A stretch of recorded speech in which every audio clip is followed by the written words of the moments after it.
नमस्कार, आप देख रहे हैं आज तक। मैं हूं आपके साथ रोहित सरदाना। शाम के 5 बजने वाले हैं और वक्त तो चला है दंगल का। दिल्ली के सिंघू बॉर्डर पर 50 दिन से बैठे किसान अब से थोड़ी देर के बाद कृषि कानूनों की प्रतियां जलाएंगे। आज लोहड़ी है और लोहड़ी पर किसान संगठनों का विरोध जताने का एक तरीका है। इसी के साथ किसान 26 जनवरी को अपनी प्रस्तावित ट्रैक्टर रैली के तेवर का ट्रेलर भी दिखाने वाले हैं। सवाल ये कि क्या अब सिर्फ आर पार के सिवाय कोई रास्ता नहीं बचा? किसान संगठनों की ओर से सुप्रीम कोर्ट का बताया रास्ता भी नामंजूर कर दिया गया। किसान संगठन पहले से ही कृषि कानूनों को रद्द करने से कम कुछ भी मंजूर ना होने की रट लगा रहे थे। अब उन्हें सुप्रीम कोर्ट की कमेटी में सुझाए गए चारों नामों को लेकर भी ऐतराज है। और इस सबके बीच कांग्रेस किसानों की प्रस्तावित रैली को समर्थन देने के लिए तैयार हो गई। कुल मिलाकर किसानों के नाम पर राजनीति हर तरफ भरपूर हो रही। इसलिए आज दंगल में बहस का मुद्दा है किसान खड़ा बाजार में मांगे सबसे खैर।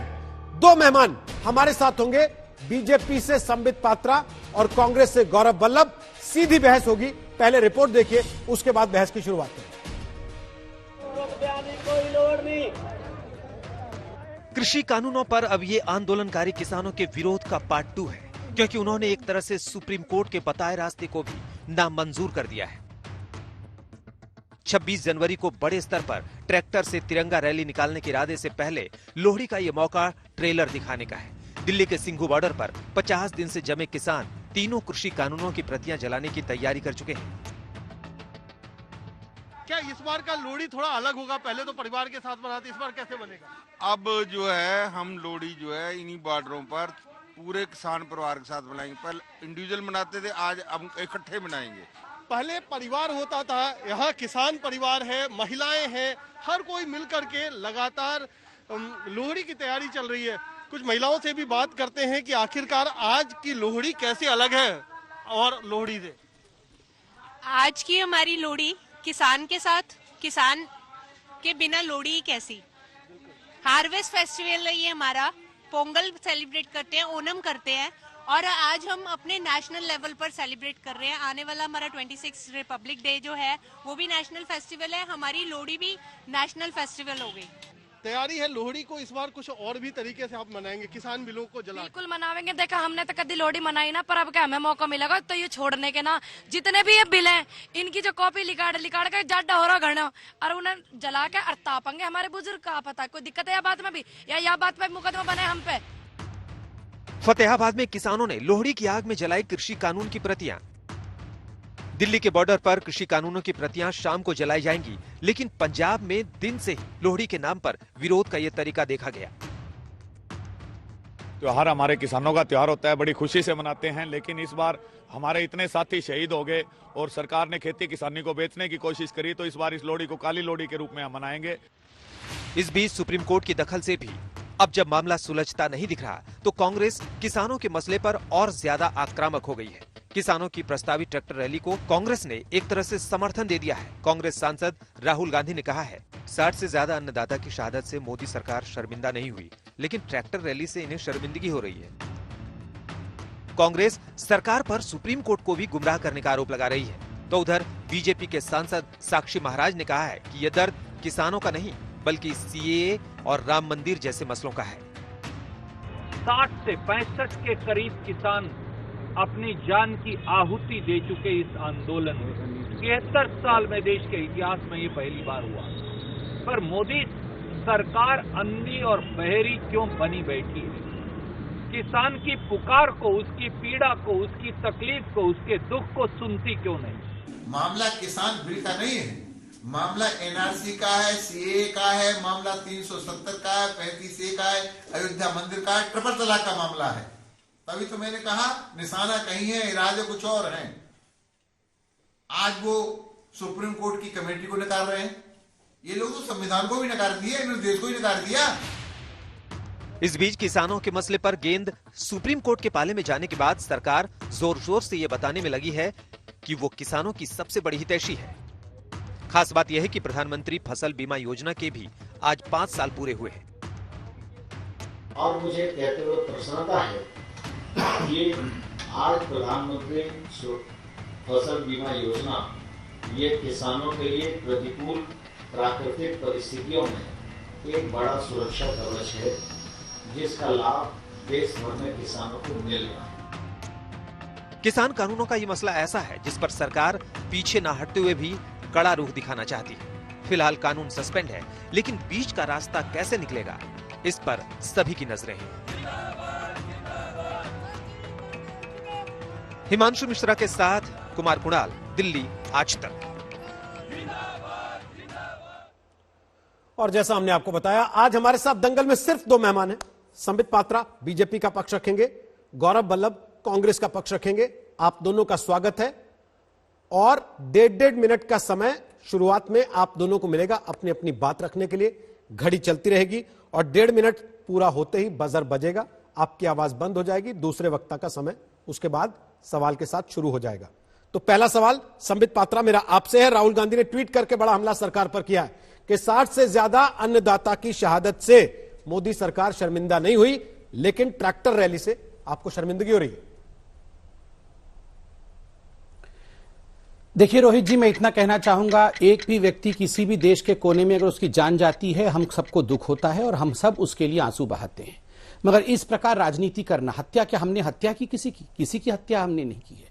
हत्या क्या होता है, आप 84 के दंगों के विक्टिम से पूछिए किस प्रकार से टायर डाल के गर्भवती महिलाओं को, उनके हस्बैंड्स को किस प्रकार से उनकी जूड़ियों को, पगड़ियों को नीचे कुचल करके जलाया गया था, वो हत्या होता है। और राहुल गांधी के परिवार, उनके पिताजी और माताजी जिम्मेदार थे सिखों के हत्या के लिए, इसलिए हत्या और मौत के विषय में राहुल गांधी बात न करें। जहां तक शर्मिंदगी की बात है, ट्रैक्टर रैली नहीं होगी, ये दुष्यंत दवे जी जाके कोर्ट में कह रहे थे। ये चिट्ठी किसकी चिट्ठी है? ये चिट्ठी है सिक्स फॉर जस्टिस के काउंसिल जनरल, उन्होंने गुरप्रीत सिंह पन्नम ने क्या चिट्ठी जारी की है? उन्होंने राहुल गांधी ने जो कहा है वही कहा है कि आप सरकार के खिलाफ केसरी ट्रैक्टर रैली करिए, ट्रैक्टर रैली करके इंडिया गेट में जाइए और इंडिया गेट में भारत के खिलाफ आवाज बुलंद करिए, और जो पंजाब का किसान खालिस्तान का झंडा वहां फहराएगा उसको $2.5 लाख का, $2.5 लाख का उसको जो है सम्मान दिया जाएगा। आप बताइए, राहुल गांधी इसको सम्मान कहते हैं? राहुल गांधी जी चाहते हैं देश इसके साथ खड़ा रहे। जब सुप्रीम कोर्ट ने कहा है कोई ट्रैक्टर रैली नहीं होनी चाहिए, दुष्यंत दवे ने किसानों की तरफ से आश्वासन दिया है कि ट्रैक्टर रैली नहीं होगी, तो ये राहुल गांधी कौन है? आज सुनने में आया है राहुल गांधी जलीकट्टू देखने तमिलनाडु में जाएंगे। 2016 में यही राहुल गांधी। 1.5 मिनट हो गया जी, अगली बार आऊंगा तब 2016 पे आइएगा। गौरव वल्लभ बोलिए अगली बार जी। ठीक है। 26 जनवरी को किसानों ने कहा ट्रैक्टर रैली निकालेंगे, आपने कहा हम साथ हैं जी, क्योंकि जब सरकार दोनों काले कानूनों को वापस नहीं लेना चाहती, जब सरकार एमएसपी की लीगल गारंटी सरकार को नहीं देना चाहती, जब सरकार पिछले 50 दिन से आंदोलन कर रहे किसानों के लिए पाकिस्तानी खालिस्तानी टुकड़े टुकड़े माओवादी ठलुए, ये तो मुर्गे चिकन खाने आए हैं, इन्होंने बर्ड फ्लू फैला दिया, ये माओविस्ट है, ये अल्ट्रा लेफ्ट है, ये शब्द है सरकार के, भारत सरकार के मंत्रियों के, भाजपा के मुख्यमंत्रियों के, भाजपा के मेंबर ऑफ पार्लियामेंट के। 65 लोगों ने शहादत दे दी रोहित जी। क्या सरकार के एक भी आदमी ने उस शहादत के लिए श्रद्धांजलि दी? अरे वहां जाके नहीं तो ट्वीट पे ही दे देते। जो प्रधानमंत्री जी अपने दोस्त मियां नवाज शरीफ की माताजी के देहांत पे उनको एक शोक का लेटर लिख सकते हैं, क्या वो प्रधानमंत्री जी एक ट्वीट नहीं कर सकते कि 65 लोगों की शहादत हो गई इस ठंड में? और सवाल क्या है? सवाल ये है कि एमएसपी की लीगल गारंटी क्यों नहीं दी जा सकती? क्यों आप हिंदुस्तान की 20 लाख करोड़ रुपए की खेती को अपने सूट बूट के दोस्तों के हवाले करना चाहते हो? सवाल ये है कि आप एपीएमसी को बाईपास करके प्राइवेट मंडियां खुला के औने पौने दामों में किसानों की फसल को क्यों खुलवाना चाहते हो? अभी भी इन्होंने 1.5 मिनट बात करी, किसान का क मुंह से नहीं निकाला, राहुल गांधी को गाली दी। देते जाइए गाली, राहुल गांधी जी को दीजिए, आप चाहे जिनको दीजिए, पर ये हिंदुस्तान के 64 करोड़ किसानों के साथ कांग्रेस पार्टी और कांग्रेस पार्टी का हर कार्यकर्ता कदम से कदम मिला के चलेगा और इन दोनों काले कानूनों को वापस लेना। ओके, 1.5 मिनट हो गया। संबित पात्रा बोलिए। देखिए, ये जो कांग्रेस पार्टी है ये हर बार कहती है हम तो कदम से कदम मिला के चल रहे हैं, आर्टिकल 370 नहीं हटना चाहिए, हम देश के हर निवासी के साथ 130 करोड़ जनता नहीं चाहती है आर्टिकल 370 हटे, हम कदम से कदम मिला के चल रहे हैं। ये कह रहे थे कि देश की 130 करोड़ जनता नहीं चाहती है राफेल विमान देश खरीदे, हम देश के सबके साथ कदम से कदम मिला के चल रहे हैं। ये कह रहे थे देश के 130 करोड़ जनता नहीं चाहती है CAA पर कानून बने, हम उनसे कदम से कदम मिला के चल रहे हैं। ये कह रहे थे ट्रिपल तलाक का कोई कानून नहीं बने, ये पूरा हिंदुस्तान कह रहा है, हम कदम से कदम मिला के, मगर देश तो इनके साथ कदम ताल करने के लिए तैयार ही नहीं है। देश, मैं आपको एक उदाहरण दे रहा था, वो 1.5 मिनट हो गया। 2016 में राहुल गांधी जी ने कहा था कि जलीकट्टू जो तमिलनाडु में होता है वो बारबेरिक एक्ट है, बहुत ही बारबेरिक है, हम इसको घृणा करते हैं और इसको हम हटा देंगे, अगर हमारी सरकार आती है तो हम हटा देंगे। आज अभी पेपर में छपा है Rahul Gandhi is going to watch Jallikattu in Tamil Nadu. बताइए, या इस व्यक्ति के ट्वीट पर विश्वास करना चाहिए क्या? 2019 के आप अपने मैनिफेस्टो में, घोषणा पत्र में लिखते हैं, आप रिफॉर्म्स के बारे में लिखते हैं, एग्रीकल्चर रिफॉर्म के बारे में लिखते हैं, वही जब कानून बनता है तो आप कहते हैं कि हम इसको नहीं मानेंगे। तीसरी बात मैं पूछता हूं, आज मैं बात सुप्रीम कोर्ट की करना चाहता हूं, मैं अपने प्रतिद्वंदी से यहां गौरव जी से पूछना चाहता हूं, गौरव जी, हम जो सरकार में है सुप्रीम कोर्ट को सम्मान करते हैं, मानते हैं सुप्रीम कोर्ट ने जो कहा, आप बताइए किसानों को 4 समिति सदस्य के सामने जाना चाहिए, प्रस्तुत होना चाहिए या नहीं होना चाहिए? इसका हां या ना में जवाब दीजिए। गौरव वल्लभ जी, रोहित जी, मैंने इनसे सवाल पूछा था, उनका जवाब नहीं दिया, मैंने इनसे फिर मैं पूछता और इनका उत्तर दूंगा। सवाल मेरा यह था, MSP अगर किसानों को दे दी जाए लीगल गारंटी, तो उसके सरकार को उससे क्या नुकसान है? क्यों लीगल गारंटी नहीं दी जा सकती किसानों को MSP की? सरकार तो खरीद ही रही है MSP पे। अब मान लो आपके सूट बूट वाले दोस्त भी MSP पे खरीद ले, तो उससे आपको क्या हानि? पर हानि यह है कि आप उनको 30 लाख करोड़ का व्यापार नहीं दे सकते, आपकी पीछे से सेटिंग हो रखी है। मेरा यह सवाल था। अब इन्होंने पूछा कि भाई सुप्रीम कोर्ट, मुझे ये बताइए रोहित जी, सुप्रीम कोर्ट ने 4 सदस्यों का एक पैनल बनाया, माननीय अशोक गुलाटी जी, माननीय जोशी जी, माननीय हमारे जो पूना से किसान संगठन के भाई हैं, और माननीय एक जो भारतीय किसान कोऑर्डिनेशन कमेटी के जो चेयरमैन है। अब इन चारों ने एक बार नहीं 2 बार समाचार पत्रों में लेख लिख के कहा है कि इन 3 काले कानूनों की सख्त आवश्यकता है किसानों को। इन चारों ने यह कहा है कि MSP की जरूरत नहीं है, we have to look beyond MSP। तो क्या पात्रा जी, आप ये मानते हो कि MSP की जरूरत नहीं है? क्या आप ये कहना चाहते हो कि किसान को MSP नहीं मिलनी चाहिए? मैं बार बार आपसे पूछ रहा हूं कि MSP की लीगल गारंटी देने से क्या हाल है? और आपने एक नहीं 7 वार किए, 7 वार किए आपने किसानों के। सत्ता में आने के बाद 2014 में आते ही आपने सबसे पहले क्या कहा राज्यों को कि अगर किसानों को MSP के ऊपर कोई भी राज्य बोनस देगा तो हम उस राज्य की फसल MSP पे नहीं खरीदेंगे। दूसरा वार आपने दिसंबर 2014 में किया, जब आपने भूमि के उचित मुआवजे के कानून को खत्म करने के लिए अध्यादेश लाए ताकि किसानों की जमीन को अपने पूंजीपति दोस्तों के हवाले कर दिया जाए। तीसरा बार आपने सुप्रीम कोर्ट में शपथ पत्र देके बोला कि MSP 50% लागत का नहीं दे सकते, इससे मार्केट डिस्टॉर्ट हो जाएगा। चौथा बार आपने किया 2016 से 19 26,000 करोड़ रुपया किसानों के बजट का अपने सूट बूट के दोस्तों को फसल बीमा प्रीमियम के नाते दे दिया। 5वां बार आपने किया 6,60,000 करोड़ रुपए के अपने दोस्तों के जो NPA है उनको राइट ऑफ कर दिया। किसान का 1 रुपया राइट ऑफ क्यों नहीं कर सकते साहब? 7वां बार आपने किया किसानों के उर्वरक,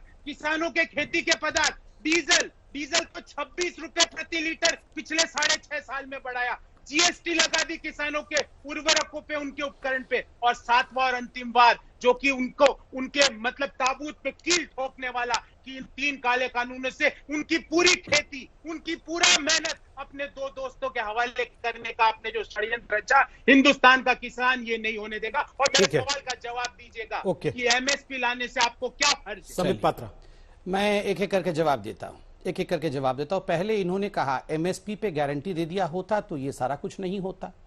आप खुद बाइट चलाइए किसान संगठनों का, एमएसपी पे गारंटी, एमएसपी पे बात करना, एमएसपी के विषय को लेकर संशोधन करना, हम तो तैयार थे। इन्होंने कहा नहीं, नथिंग डूइंग, केवल और केवल रिपील, तीनों काले कानून, तथाकथित काले कानूनों को आप हटाओ तभी जाके हम कुछ मानेंगे।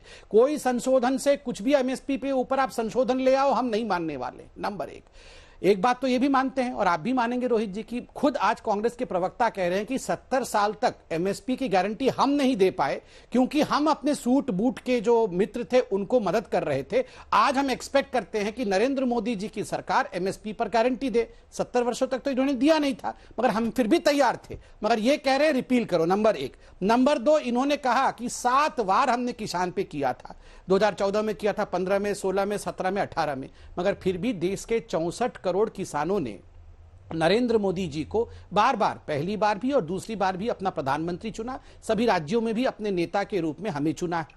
तीसरी बार इन्होंने कहा अशोक गुलाटी, मान साहब, अनिल साहब, पीके जोशी जी, ये सुप्रीम कोर्ट ने इनको कैसे बना दिया? इन्होंने तो आर्टिकल लिखा हुआ था। इसमें आप ध्यान से सुनिए, मैं क्रेडेंशियल्स देता हूं। पीके जोशी जी को किसने बनाया था डायरेक्टर? डॉक्टर मनमोहन सिंह ने डायरेक्टर बनाया था पीके जोशी जी को national centre for agricultural economics and policy research, Delhi के अंदर मनमोहन सिंह जी ने बनाया था। अब यहां पर अशोक गुलाटी जी की बात हुई। अशोक गुलाटी जी को डॉक्टर मनमोहन सिंह ने 2011 में चेयरमैन बनाया था CACP, commission for agricultural cost and prices, जो एमएसपी तैयार करती है। अगर ये बीजेपी के लोग हैं, इनको मनमोहन सिंह ने क्यों बनाया था? तीसरी बात है, अगर इसी आधार पर देखा जाए, जबकि सुप्रीम कोर्ट ने कल कहा है ऑन मटेरियल ऑफ फैक्ट्स के आधार पर ये चारों कमिटी बैठेगी, फैक्ट्स को देखेगी। अगर इसी लॉजिक पे कि ये चारों लोगों ने कुछ आर्टिकल लिखा था तो इनको नकार देना चाहिए। आप बताइए, मैं किसान संगठन के 4 नेता, जो मुख्य नेता है, योगेंद्र यादव, टिकैत जी, दर्शन पाल जी, बाकी भी भीम सिंह जी, ये सारे नेता किसी न किसी पॉलिटिकल पार्टी से या तो चुनाव लड़े हुए हैं या तो किसी न किसी प्लेटफॉर्म पे मोदी जी को गाली दिए हुए हैं। तो क्या हम इन पे विश्वास ना करें? अगर आप इन चारों पे विश्वास नहीं करेंगे तो हम उन चारों पे विश्वास क्यों करें? इसका जवाब आप दीजिए पहले। अब मेरा सवाल है वल्लभ जी, एक जो बात ये कह रहे हैं कि 2 लोग जिनको आपकी सरकारों ने चुन के ओहदों पे बिठाया, वो आपकी सरकार में ईमानदार थे, इनकी सरकार में आते ही बेईमान हो गए। अगर बिल का समर्थन करने वाला आपके हिसाब से निष्पक्ष नहीं है तो बिल का विरोध करने वाला निष्पक्ष कैसे हो जाएगा? जी, अब मुझे आप ये बताइए, किसी व्यक्ति ने अपनी राय पहले ही दे रखी हो कि ये बिल बहुत अच्छे हैं, अब वो उस व्यक्ति से क्या आप अपेक्षा करते हो? मैं आपसे, रोहित जी भूल जाइए कौन क्या है, एक व्यक्ति ने ये कह दिया कि ये बिल बहुत अच्छे हैं, क्या आप उससे ये अपेक्षा करते हो कि वो उन लोगों को सुनेगा जो कह रहे हैं कि इस बिल से हमारी खेती सूट बूट के दोस्तों के पास चली जाएगी? लेकिन जिसने ये कह दिया गौरव जी कि ये बिल काले कानून है, उससे भी क्या आप उम्मीद करते हैं कि वो उनकी सुनेगा जिनको ये लगता है कि हाँ ये बिल ठीक है मेरे लिए? मैं आपको कह रहा हूं रोहित जी, आप चाहते तो 4 इंडिपेंडेंट ऐसे एक्सपर्ट हो सकते थे ना। देश में ऐसे कई लोग हैं जो इंडिपेंडेंट है, जिन्होंने ना तो इसके पक्ष में ना विपक्ष में अपनी राय रखी। इंडिपेंडेंट का मतलब क्या है? जिनके नाम आप सुझाएं। इंडिपेंडेंट वो माने जाएंगे जिनका नाम आप तय करेंगे।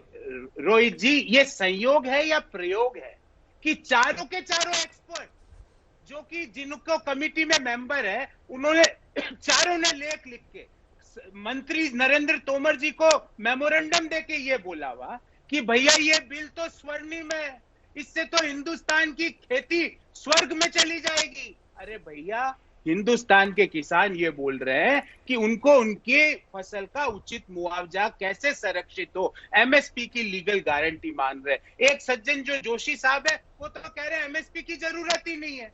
तो मैं ये कह रहा हूं, मैं इंडिपेंडेंट का मतलब ये नहीं कह रहा हूं कि आप जो आंदोलन कर जो किसान है उनको ले लो। मैं ये कह रहा हूं, जो 4 लोग जिन्होंने अपनी राय पहले से दे रखी है कि ये काला कानून ही देश के लिए जरूरी है, क्या वो किसानों की बात बिना प्रिजुडाइज होके सुन सकते? मैं आपसे पूछ रहा हूं रोहित जी, आप एक इंडिपेंडेंट एंकर है, मैं आपसे पूछ रहा हूं, ये संयोग है या प्रयोग है? दूसरा, मैंने बार बार इनसे पूछा कि एमएसपी की लीगल गारंटी देने से भारत सरकार को क्या खराबी हो जाएगी, भारत सरकार के लिए कैसे गलत है? इन्होंने जवाब नहीं दिया। जवाब मैं देता हूं, हिंदुस्तान की 92% जो उपज है वो बाहर जो प्राइवेट लोग हैं वो खरीदते हैं। अब इन्होंने क्या किया, प्राइवेट मंडियां बना दी अपने सूट बूट के दोस्तों की। अब वो 92% एमएसपी के नीचे इनके सूट बूट के दोस्त खरीदेंगे। तो आप ये कह रहे हैं गौरव वल्लभ जी मन साफ होता कि इतने वर्षों में आप लोगों को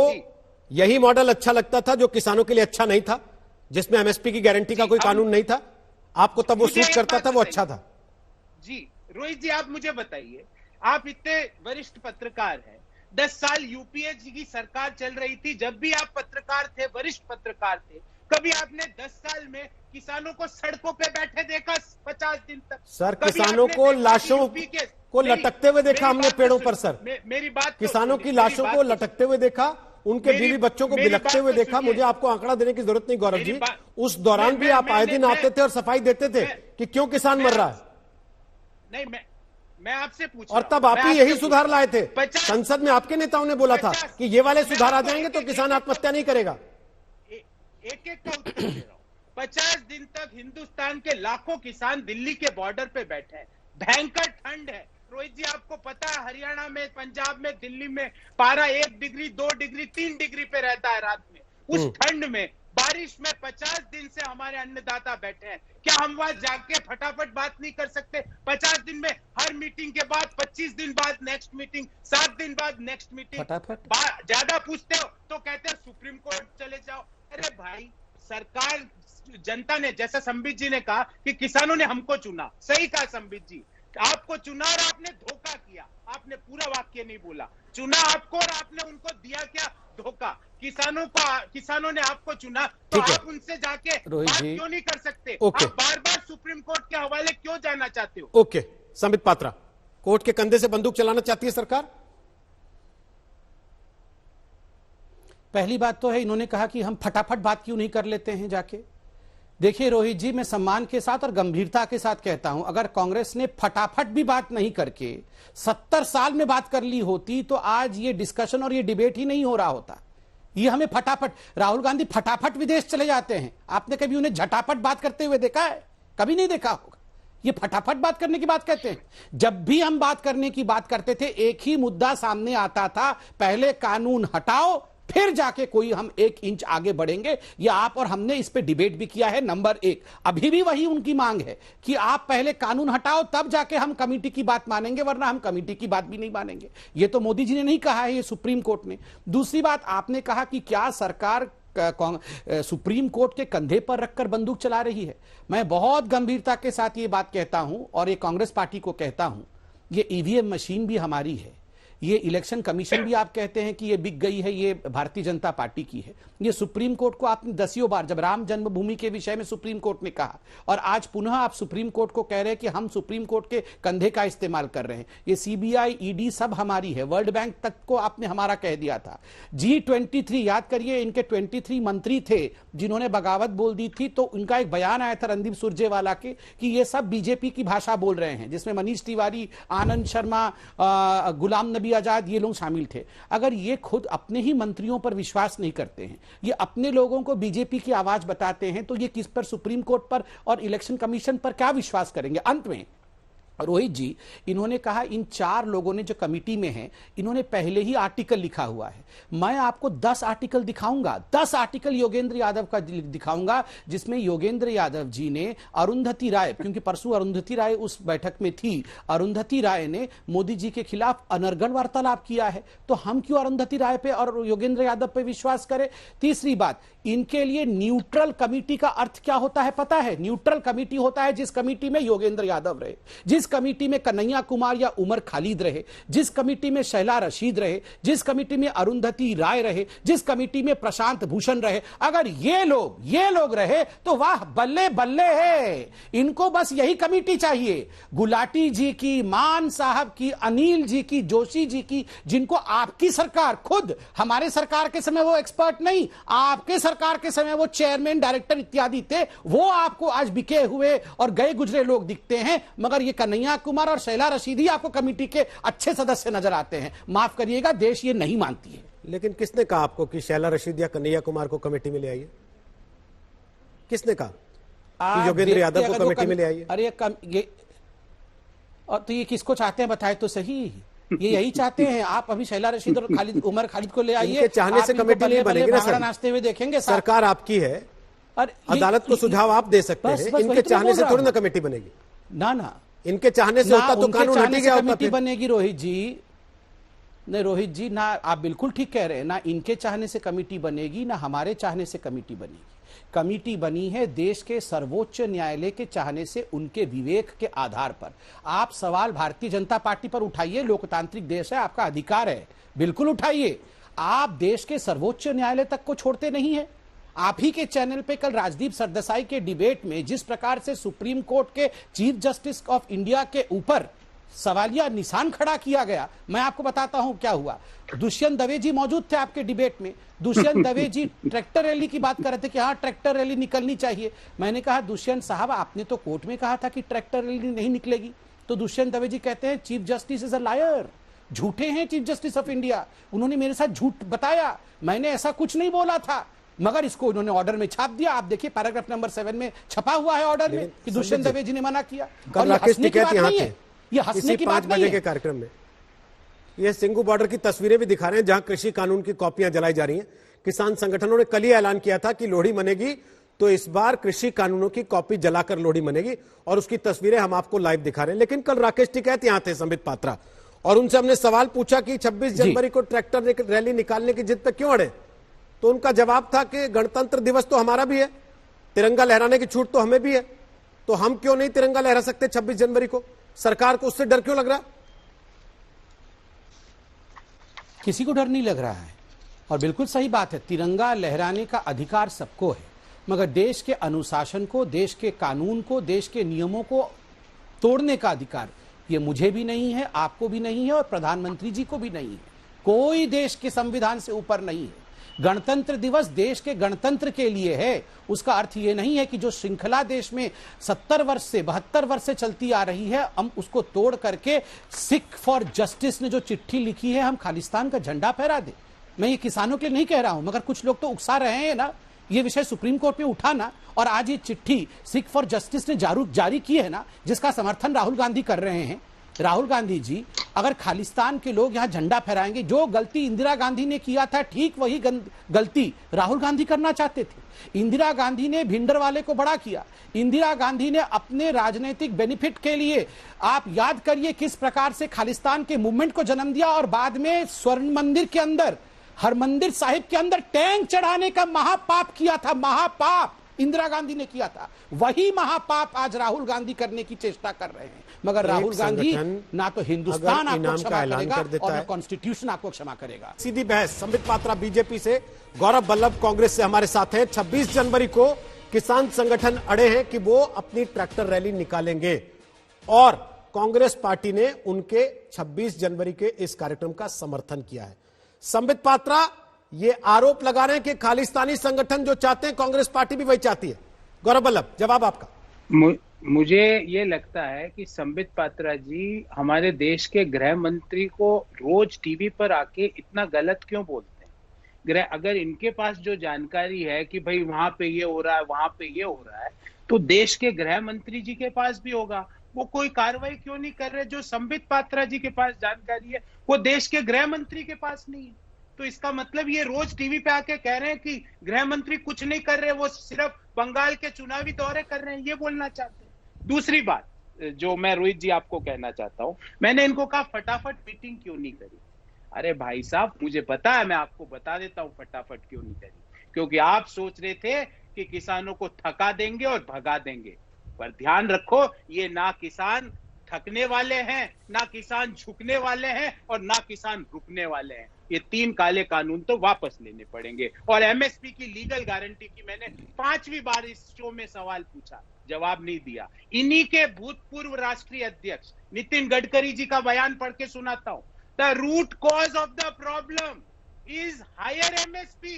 ये भूतपूर्व राष्ट्रीय अध्यक्ष भारतीय जनता पार्टी के बोल रहे हैं कि एमएसपी ज्यादा है, यही समस्या है, इसको कम करना है, हमें सूट बूट के दोस्तों को औने पौने दामों में बेचना है। ये उनका लेख है, ये कृपया पढ़ ले। चौथी बात मैं आपको पूछना चाहता हूं, जब 8वें राउंड की मीटिंग होती है, माननीय कृषि मंत्री जी नरेंद्र तोमर जी कहते हैं सुप्रीम कोर्ट चले जाओ।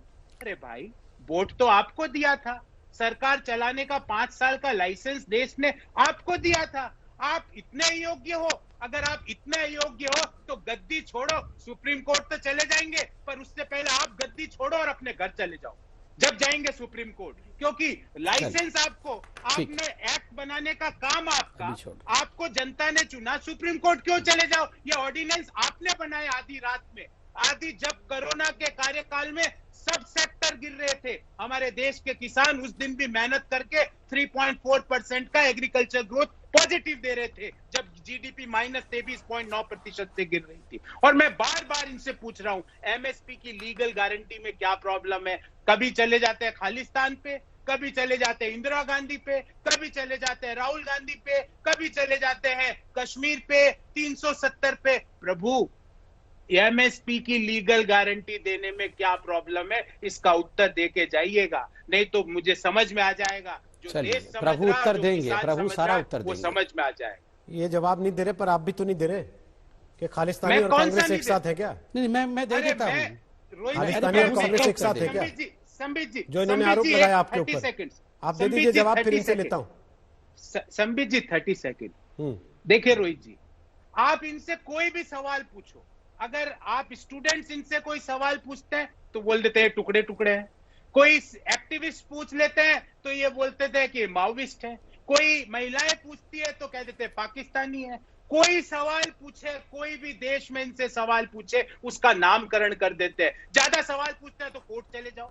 अरे भाई, कोर्ट क्यों चले जाओ? आप गद्दी छोड़ो और घर चले जाओ। ये तो रिपीट हो रहा ना। ठीक, संबित पात्रा। और हम किसी के साथ नहीं है रोहित जी, हम किसी के साथ नहीं है, हम 62 करोड़ अन्नदाताओं के साथ हैं जो अपनी मेहनत करते हैं। ठीक है, संबित पात्रा बोलिए। ठीक है। देखिए, इन्होंने 2 बार कहा गद्दी छोड़ो घर चले जाओ। रोहित जी, आप समझ लीजिए, यही सब लब्बल लुबाब है कांग्रेस पार्टी का। ये चाहते हैं कि बस गद्दी छोड़ दिया जाए और गद्दी खाली कर दी जाए एक परिवार के लिए, बस इसी के लिए सब कुछ चल रहा है। ये जो दादी माएँ इकट्ठे हुई थी वो भी उसी के लिए हुआ था, ये जो योगेंद्र यादव इत्यादि को लगाया गया ये भी उसी के लिए लगाया गया है। ये बिल्कुल हम भी नहीं चाहते हैं कि किसान थके, और हम भी नहीं चाहते हैं किसानों का अमंगल हो, हम चाहते हैं उनका मंगल हो। और सुप्रीम कोर्ट ने बातचीत के लिए कही है, बातचीत करिए, बिल्कुल करिए। ये कह रहे थे हम चाहते हैं कि किसान थक के घर चले जाएंगे। अब देखिए, दादी माओं के लिए भी यही कहा जा रहा था कि ये दादी माँ बैठी हैं एंटी सीएए प्रोटेस्ट के लिए, और ये दादी माँ जो है गद्दी छुड़वा देंगी मोदी जी का, और दादी माँ तो घर कभी थकेंगी नहीं। ये तो एकदम ब्रह्मलोक से आई हुई दादी माँ है, ये विश्व की दादी माँ है। दादी माँ भी देखिए, कोर्ट की सुननी पड़ी ना दादी माँ को, आखिरकार दादी माँ बेचारी आज घर में ठीक काम करी, घर में है दादी माँ। तो ये दादी माँ, दादा, ये सब देखिए हम सबका सम्मान करते हैं कि कोर्ट इनको कह देगा घर चले जाओ। देश में विशृंखला फैलाए, नहीं, कोई नहीं। मैं हम देखिए, कोर्ट ने कल जो कहा है उसका सम्मान करना चाहिए या नहीं करना चाहिए, उसको स्वीकार करना चाहिए, कहां कहा उन्हें कि घर चले जाओ? कोर्ट ने कहा कोविड, मैं बता रहा हूं, कोर्ट ने कहा कोविड का समय है, हम तो आग्रह करते हैं कि जो बुजुर्ग हैं, जो बच्चे हैं, जो महिलाएं हैं, वो अपने घर चले जाएं, ये हमारा आग्रह है। वो कह रहे हैं हम भेज रहे हैं महिलाओं बच्चों को, बुजुर्गों को। दूसरी, वो कह रहे हैं कि हम भेजेंगे, कोर्ट ने कहा है, अब मानना चाहिए। वो कह रहे हैं जैसे आपने कानून सस्पेंड कर दिए, वापस नहीं लिए, हम भी धरना सस्पेंड कर रहे हैं, वहीं बैठे रहेंगे, वापस नहीं जाएंगे। लेकिन ठीक है, कोई बात नहीं है, देखिए उनकी मर्जी है, जाना नहीं जाना, मगर ये कह देना कि हम कोर्ट के कमिटी से बातचीत भी नहीं करेंगे, हम कोर्ट के कमिटी को नहीं मानते हैं। आप बताइए रोहित जी, अगर देश में हर कोई कहने लगे कि हम सुप्रीम कोर्ट को नहीं मानते हैं, अब क्या शेष रह गया? कांग्रेस पार्टी ने अभी कल प्रेस कॉन्फ्रेंस करके, मैं आपको 2 प्रेस कॉन्फ्रेंस के उदाहरण देता हूं, केवल कांग्रेस रणदीप सुरजेवाला नहीं, बहुत सारे पत्रकार मित्र भी हैं, आपके चैनल में रोज आते हैं 5 बजे डिबेट करने के लिए, वैसे आप जानते हैं उनको, मैं भी जानता हूं। परसों उन्होंने प्रेस कॉन्फ्रेंस किया और एक ने तो आर्टिकल लिखा, ओहो फटकार, सुप्रीम कोर्ट ने लगा दी है बहुत बड़ी फटकार केंद्र सरकार को, अब गया केंद्र सरकार पानी में, फटकार हो गई। और कल वही पत्रकार, सुप्रीम कोर्ट अब हाथ में नहीं है, सुप्रीम कोर्ट गई है, सुप्रीम कोर्ट का भी कोई क्रेडिबिलिटी नहीं, बहुत बढ़िया, मतलब फटकार लगाए तो सुप्रीम कोर्ट बल्ले बल्ले, और कमिटी बना दे तो सुप्रीम कोर्ट थल्ले थल्ले। ये कमाल है, ये सिलेक्टिविज्म क्यों है? वो पत्रकार भी आप समझ रहे हैं जिस पत्रकार के बारे में मैं बोल रहा हूं, आपके शो में आते हैं 5 बजे अक्सर वो आते हैं, उन्होंने कल आर्टिकल लिखा था, परसों आर्टिकल लिखा था, देखिए सरकार को फटकार, कल लिखा क्या कोर्ट खराब हो गई है, कोर्ट का कोई क्रेडिबिलिटी नहीं है। ठीक वैसे ही रणदीप सिंह सुरजेवाला का परसों का प्रेस कॉन्फ्रेंस दिखाइए, सुप्रीम कोर्ट की जय जयकार, कल सुप्रीम कोर्ट को बोल रहे हैं कि ये 4 कमिटी क्यों बनाई, मतलब सब कुछ आपके हिसाब से होना चाहिए। जिस वेंडर को आप कहे वहीं से रफाल खरीद के आना चाहिए। आप कहिए आर्टिकल 370 नहीं हटना चाहिए तो नहीं हटना चाहिए। आप कहिए बांग्लादेशी घुसपैठिए आने चाहिए तो आने चाहिए। हम कहे नहीं घुसपैठिए बंद होने चाहिए तो नहीं। अरे सुप्रीम कोर्ट भी मिली हुई है। हम कहे राम मंदिर बनाना चाहिए और कोर्ट ने कह दिया बनना चाहिए तो सुप्रीम कोर्ट के साथ सरकार मिली हुई है। भाई साहब ये हिंदुस्तान की जनता है, सब देख रही है। तभी तो ये ना आज ये कांग्रेस पार्टी ने 3 में है ना 13 में है। क्यों? ये क्या सोचते हैं? जनता मूर्ख है क्या? जनता सब समझती है क्या कर रहे हैं। और इन्होंने कहा स्टूडेंट, एक्टिविस्ट और महिला। इनके हिसाब से स्टूडेंट कौन है पता है? इनके हिसाब से स्टूडेंट नंबर 1 है उमर खालिद और कन्हैया कुमार। एक्टिविस्ट, इनके सबसे बड़े एक्टिविस्ट है प्रशांत भूषण और योगेंद्र यादव। महिला, इनके लिए महिला 2 हैं, अरुंधति राय और शैला रशीद। अगर ये लोग प्रश्न करेंगे तो हम तो बोलेंगे ही कि टुकड़े टुकड़े गैंग ने क्वेश्चन किया है। हम और क्या बोलेंगे? पात्रा जी, एमएसपी वाला जवाब दे देते तो शायद इस सब की नौबत ही नहीं आती। कौन टुकड़े टुकड़े हैं, मैं एमएसपी का जवाब अभी है, कौन खालिस्तानी है। 10 सेकंड में एमएसपी झगड़ा एमएसपी पे शुरू हुआ। जवाब दे देता हूं और एमएसपी से ही खत्म होना है। दे देता हूं 60 दिन से तो दे नहीं पाया। दे देता हूं।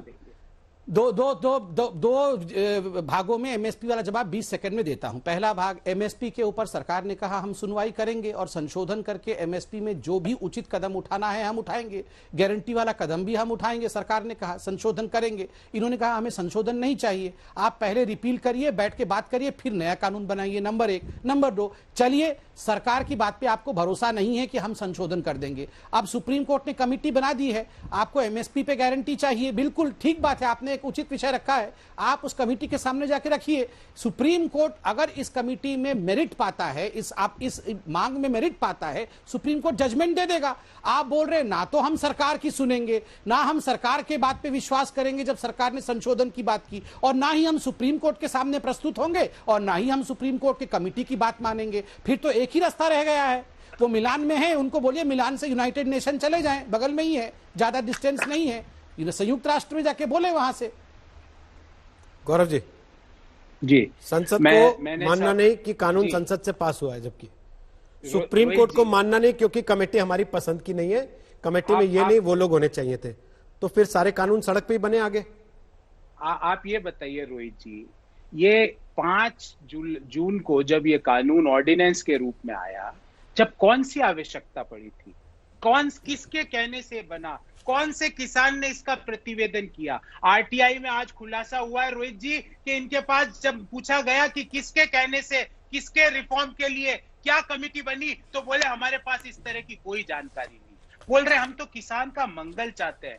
भगवान ऐसा मंगल किसी का ना करे जिसमें मंगल चाहने वाले के लिए बोला जाता है ये तो टुकड़े खाने बैठे हैं, ये तो मुर्गे चिकन खाने बैठे हैं, ये तो यहाँ पे बर्ड फ्लू बैठा है फैलाने के लिए बैठे हैं, ये तो ठलुए हैं, ये तो कनाडा के एजेंट है, ये तो पाकिस्तानी एजेंट है। ये ऐसे मंगल चाहते हैं। मुझे नहीं लगता संबित जी आपके भी परिवार में किसी का आप मंगल चाहते हो तो उसके लिए ये बोलते हो। मुझे नहीं लगता आप ऐसा करते होंगे, पर आप कह रहे हो हम मंगल चाहते हैं, तो ये जो आपके मंत्री है, जो आपके कैबिनेट मंत्री है, एक मंत्री तो उसमें रोज किसानों के साथ बैठक भी कर रहे हैं, वो कहते हैं तो माओविस्ट है। एक मंत्री कहते हैं ये तो कपड़ों से तो किसान ही नहीं लगते। अरे भाई ये कपड़ा लॉजी क्या है? ये कपड़ा लॉजी क्या master in entire political science की जैसे एक कपड़ा लॉजी में भी एमए कर लिया? लॉ में तो कपड़ा के विषय में लिखा ही नहीं हुआ है, कहीं पे लिखा हुआ है क्या कपड़ा के बारे में? बार आप लोगों के कपड़े, अब यहाँ पे मैंने बार बार पूछा एमएसपी की लीगल गारंटी क्यों नहीं दी जाती? बोले कमेटी देगी। अरे भैया कमेटी क्यों देगी? आप सरकार आप हो कि कमेटी है? यही तो मैं बोल रहा हूँ, कानून सरकार बना दे और एमएसपी की लीगल गारंटी के लिए कमेटी के पास जाओ। क्यों भाई कानून क्यों बनाए? फिर ये दोहरे मापदंड मत करिए बार बार। गौरव जी क्या जो विषय को है सब चीज सड़क पे लेंगे? एमएसपी की लीगल गारंटी नहीं गौरव जी, सब चीज सड़क पे लेंगे, सब चीज सड़क पे लेंगे। सड़क पे नहीं। आप ये बताइए, जो ये ऑर्डिनेंस की मैंने बात करी, फिर ये किस तरह राज्यसभा में पास हुआ? इनको पता था कि ये राज्यसभा में वोटिंग हो गई तो ये हार जाएंगे, तो वॉइस वोट से पास करा दिया, विपक्षी सांसदों को निलंबित करा दिया। इस तरह से ये क्या लोकतंत्र है क्या? मुझे आप बताइए रोहित जी, इस तरह से आज तक कभी कानून बने हैं क्या कि विपक्षी सांसदों को निष्कासित कर दो? विपक्षी सांसद अगर कहे कि वोटिंग कराओ तो वोटिंग मत कराओ और आप उसको मान लो कि हो गया। कैसे हो गया भाई? क्यों करवाना चाहते हो ऐसे? कहते हैं हमको रिफॉर्म करने, किसके कहने से कर रहे हो? आरटीआई में उनका नाम क्यों नहीं देते कि किसके कहने से रिफॉर्म कर रहे? क्वेश्चन पूछो तो बोले उमर खालिद। गौरव जी आया, मैं कल इंडिया टुडे में बैठा था। गौरव जी, अरे एमएसपी की लीगल गारंटी का उत्तर दीजिए। कानून तो इस देश में कैसे कैसे बने आप भी जानते हैं, संबित जी भी जानते हैं और देश की जनता भी जानती है। उसकी याददाश्त इतनी कमजोर नहीं है। लेकिन संबित पात्रा, क्योंकि आपका पूरा जोर कमेटी पर है कि अब जब सब कमेटी बन चुकी है तो फिर कमेटी के आगे सब चीजें हो जानी चाहिए ना। कमेटी को तय करने देना चाहिए, कमेटी के आगे प्रस्ताव रखे जाने चाहिए, कमेटी संशोधन प्रस्तावित करेगी, फिर आगे कार्रवाई हो जाएगी। तो मैं आपको जस्टिस मार्कंडे काटजू का एक ट्वीट पढ़ के सुनाना चाहता हूं, with due respect to supreme court. हालांकि ये भी पूर्व जज है। इन्होंने लिखा है, committee is like a commode, first you sit on it, then there is a report and then the matter settles down. Hariom. अब बताइए क्या कहिएगा। अब देखिए, अब मैं तो कॉमोड वोमोड के बारे में बात नहीं करूंगा, आप वो पूछ लीजिएगा कांग्रेस वालों से, ज्यादा वही बैठते हैं। मगर मैं विषय पे आता हूं। अभी यहां पर कहा गया कि किसने कहा था, देखिए यहां पर मैं आपको एक बड़ी बात, इन्होंने कहा किसने कहा था कानून, कि इन्होंने कहा किसने कहा था कानून लाने के लिए। दूसरा, इन्होंने कहा कि राज्यसभा में गलत तरीके से कानून पारित किया गया। आप मुझे जो पेटिशन पढ़े थे अभी सुप्रीम कोर्ट में, उसमें एक भी पेटिशन दिखा दीजिए जिसमें पेटिशनर ने कहा हो कि गलत तरीके से राज्यसभा में ये पारित हुआ। क्यों आपने केस क्यों नहीं किया? आप केवल आज तक में आके दंगल में डिबेट करेंगे, केस नहीं करेंगे। केस में बोलेंगे नहीं नहीं ये विषय नहीं है कि ये विषय है। केस में एक भी केस नहीं हुआ है कि कॉन्स्टिट्यूशनैलिटी क्वेश्चन में है, ये केस नहीं किया। दूसरी बात, इन्होंने कहा कि हमने कहा नहीं किससे कंसल्ट करके। पूछा गया, साल्वे जी से पूछा गया कि किससे कंसल्ट करके आपने बनाया, तो उत्तर अंग्रेजी में था कि this was the result of crystallisation of multiple committees which gave its verdict on the same and the multiple committees are दस। उन्होंने मल्टीपल कमिटी का नाम लिया। In 2 decades the committee started in year 2000 with the Shankarlal Guru committee, thereafter model APMC Act in 2003, APMC rules in 2007, Committee of Chief Ministers of Haryana, Punjab, Bihar and West Bengal in 2010, and approved by agricultural ministers of 10 states in 2013, and model APLM Act in 2013, and finally approved by Parliament in 2020. ये उत्तर है साल्वे साहब का कि ये 20 वर्षों 2 decades 20 वर्षों के कमिटियों के नतीजा का ये पूरा एक क्रिस्टलाइजेशन था, संकलन था। रोहित जी आप खुद बताइए, यही कांग्रेस पार्टी ने अपने मैनिफेस्टो में भी यही लिखा था, एसेंशियल कमोडिटी एक्ट जो है ये एक ऐसा कानून हो जो डार्क एजेस का कानून है, इसको अमेंड करिए, एपीएमसी पे रिफॉर्म करिए। 12 राज्यों में 2013 को इन्होंने खुद डीलिस्टिंग की थी वेजिटेबल्स और जो फ्रूट्स होते हैं उसको एपीएमसी से लेकर, और आज ये यहां पर चिल्ला रहे हैं। देखिए रोहित जी, मैंने आपको बहुत सम्मान के साथ, क्योंकि करोड़ों लोग देख रहे हैं, किसी इंस्टीट्यूशन पर तो आप भरोसा करेंगे ना। आप कह रहे राज्यसभा बिक गई, राज्यसभा खराब है, पार्लियामेंट खराब है, सुप्रीम कोर्ट पे तो भरोसा करिए। नहीं, सुप्रीम कोर्ट की कमिटी खराब है। अच्छा कौन है? ये देश सुप्रीम कोर्ट पे भरोसा नहीं करे, पार्लियामेंट पे भरोसा नहीं करे, इलेक्शन कमीशन पे भरोसा नहीं करे, किसी पे भरोसा नहीं करे, केवल राहुल गांधी पे भरोसा करे। किस आधार पे राहुल गांधी पे भरोसा करे? आप मुझे एक ऐसा गुण बताइए राहुल गांधी का जिस गुण के आधार पर देश राहुल गांधी के नेतृत्व पे भरोसा करे। अरे जो व्यक्ति देश में टिक नहीं सकता है, जो व्यक्ति किसानों की बात करता है मिलान में रह के, और कल टिकैत साहब कह रहे थे ये कमेटी को हम नहीं मानते हैं क्योंकि ये कमेटी वाले टेंट में नहीं रहते हैं, ये कमेटी वाले सरसोदा साग और मक्की दी रोटी नहीं खाते हैं, ये फटे कुर्ते वाले ये धोती नहीं पहनते हैं, ये गांव के नहीं है। मैं पूछता हूं, ये राहुल गांधी, योगेंद्र यादव, ये अरुंधति राय, ये कौन से टेंट में रहते हैं? मुझे बताइए, ये कौन से टेंट में रहते हैं? ये कौन सा फटा हुआ कपड़ा पहन के घूमते हैं? ये कौन सा किसान है? ये कौन से किसान हैं? तो ये इस प्रकार का ये कहना कि ये चारों कमेटी वाले फर्जी हैं क्योंकि ये किसान नहीं है। मैं पूछता हूं, योगेंद्र यादव, वीएम सिंह, राहुल गांधी, अरुंधति राय कौन सा किसान है? पहले इसका प्रूफ करें। यहां पर उनके जो प्रवक्ता बैठे हुए हैं, बाद में बताइएगा। वल्लभ जी लास्ट देखिए, इन्होंने कहा 93 लाख किसानों से कंसल्टेशन, ये भाजपा के ट्वीट है। 93 लाख किसानों से कंसल्टेशन किया। जब आरटीआई में ब्यौरा मांगा तो बोले इस तरह की कोई जानकारी नहीं है। ये कहां से लाते हो ये डाटा? अरे थोड़ा सोचा तो करो, झूठ भी बोलो तो सोचो ना। 93 लाख बोल दिया, 93 लाख किसानों से कंसल्टेशन किया, किससे किया? दूसरा, परमाणु नहीं बोला भैया, मैंने यहाँ पर कमेटी के नाम पढ़े। सुन लीजिए। अरे रोहित जी, मैंने कोई अणु परमाणु नहीं बोला, मैंने यहाँ पर वहां पर 10 कमेटी के नाम पढ़े जो चिट्ठी में लिखी हुई है, आप भी देख सकते हैं। अब रोहित जी, आप मेरा समय इनको मत दीजिए।